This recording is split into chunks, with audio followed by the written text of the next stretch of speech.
When Alan got his 8 p.m. show, he did well. He lifted the ratings. We're all very grateful for that. His videos on our website do exceptionally well. He should be proud of what he's done. Thing is, we've also signed up Piers Morgan. That's an international deal. We're part of that.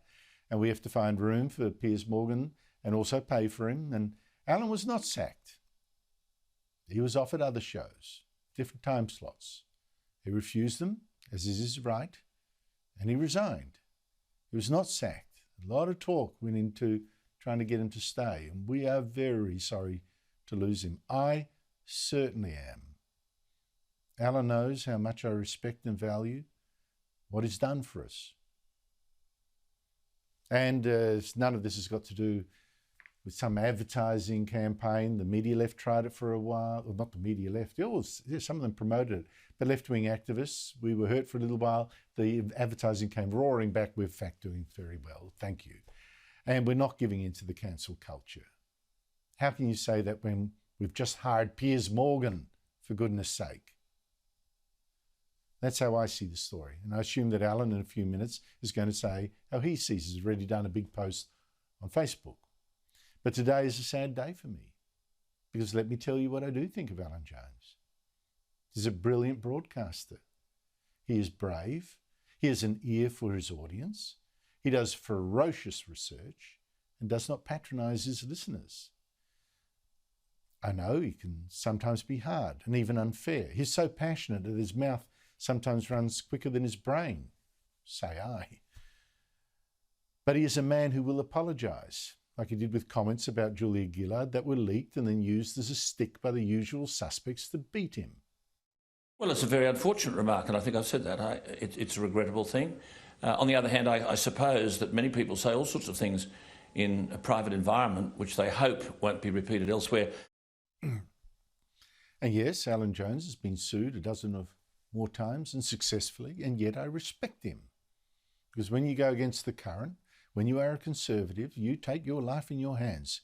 People will gun for you, particularly on the ABC. They will search for every mistake and magnify it and hold you to a higher standard and try to rub you out. And alas, everyone makes mistakes. Everyone. It's just that Alan Joneses, they don't get forgiven by that certain kind of people. But I say the man has integrity, his passion, his compassion. He's been the most marvellous colleague here. He believes in this country. He fights for important causes, and he is the softest touch for any battler in need. I mean, the money this man has raised for charity, I wonder if any of his critics have ever done as much. And I know that critics call him a bully. What I heard was a man who fought bullies. He stood up for Struggle Street. Why do you think his audiences, who tend to be battlers, loved him? I find his career amazing. Here is a man who was a gifted teacher at schools. And yes, he played tennis, but somehow still, that was it, sort of. He still managed to be the coach of the Wallabies, and a very good one, a successful one. He then tried 3 times to enter into politics. Lucky for him, he failed every time. He got into radio instead and was astonishingly successful. He won more ratings than anyone else, dominated. He was a master. And Alan Jones was still at the very top of his trade when Nine Radio gave in to an activist campaign against their advertisers, and they forced him out. But Alan had a home here until tonight, so I'm going to really miss him. And I've said to him, please, Alan, drop in on my show any time. Door is open. Alan Jones, a giant of the media. Joining me is Sophie Elsworth, media writer of the Australian newspaper. Sophie, thanks for your time. I've just given my opinion of Alan Jones' departure, but how do you read it? Well, Andrew, you put it beautifully there. Alan is a legend, a media legend in Australia. I think he's been possibly the most influential media personality or broadcaster, should I say, that we've ever seen in Australia. He's left an enormous legacy behind him. I mean, 30, 40 years in the media industry, 3 decades dominating the radio airwaves at 2UE, 2GB, Alan won 226 consecutive breakfast ratings surveys, Andrew. That is an incredible feat and something that I'm pretty comfortable saying will never be matched again in this country. And then he went into the TV, came across to Sky. We love him at Sky. He'll be very much missed. And Andrew, when I wrote the story today about his departure, my phone just blew up. People all around the country contacting me. You could see online all the comments on Alan's Facebook page. People really sad to hear that he's going.